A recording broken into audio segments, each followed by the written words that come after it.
Google Scholar is a search tool that does a Google search focused on scholarly resources. Google Scholar will return results for both free full-text articles as well as articles that you would have to pay to access.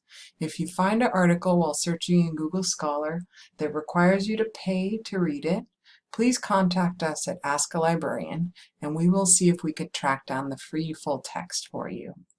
To search in Google Scholar, put your keywords in the search box.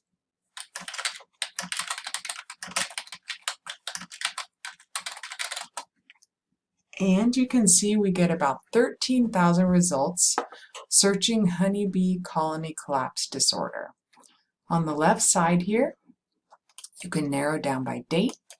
So I'm going to say I just want more recent articles from the last 5 years, from 2016 to 2021. And that's going to narrow us down to about 5,000 results. On the right side here, if there is a link that says PDF or HTML, that is the free full text access to the article.